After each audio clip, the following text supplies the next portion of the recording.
Thank you very much, David. And thank you, Brother Rick, for keeping the list today. And thank you, Andy, for your amazing feature. And thank you all, global locals, wherever you are. I'm so happy to see everybody. I just got word yesterday that a friend of my youth, Paul Turner, a poet, has died. And he wrote a epic poem that I was part of the inspiration of, called Piper. I was going to read it, but it's too long to read now. But I just remembered as the show's been going on that I have a recording of a poetry reading, one of the first ones I ever uh, organized on May 3rd, 1980. It has Paul reading the poem himself. So I'll be posting that at some point. But today I'm going to read some of my April stuff. Back in around that same time, I used to go each April to a writing conference down at Asilomar in the Pacific Grove, Monterey Peninsula area. And start with a quote from a friend I met down there, still my friend to this day, Daniel Nettle, aka Cleophius J. Troll, just celebrated his birthday on April 26th. And this note says, Neo-pagan holiday greetings from Cleophius J. Troll. Happy Walpurgis night, Mr. Wilson. Sure doesn't seem like 45 years since that little social gathering at Robert Hanch's house on Strand.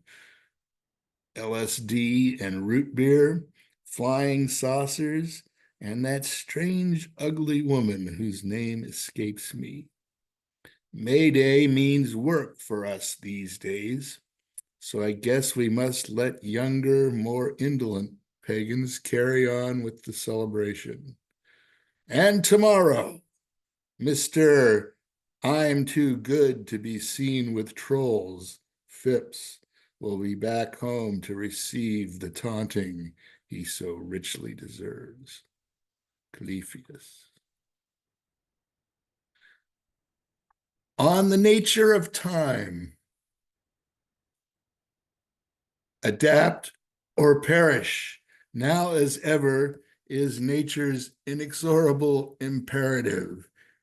H.G. Wells. A human being is part of the whole called by us universe, a part limited in time and space. He experiences himself, his thoughts and feelings as something separate from the rest, a kind of optical delusion of his consciousness. This delusion is a kind of prison for us, restricting us to our personal desires and affection. For a few persons nearest us, our task must be to free ourselves from this prison by widening our circle of compassion to embrace all living creatures and the whole nature in its beauty. Nobody is able to achieve this completely, but striving for such achievement is, in itself, a part of the liberation and a foundation for inner security. Albert Einstein. Everybody is filing in, talking, getting cups of coffee. Goose is sitting at one end of the room, shuffling through a pile of printed sheets of poetry. I close my notebook. More pretty girls than last year, different group, though there are 6 of us who are repeaters. I suppose I am the only one who keeps flashing back and forth, except possibly Lester Simon D. He just came in with the most interesting addition to this year's conference, Otto Wasson, who is tall and lean with streaks of gray in his longish brown hair and searching eyes that dart about the room. When Lester had described the preliminary meeting to me, He had been the only person mentioned by name. Yeah, there is this one fellow, Otto Wasson, Lester had said. He's back from an expedition exploring some sacred cave in Guatemala. Oh, yeah? Yeah. Interesting fellow. About the only one I noticed, though there's more pussy.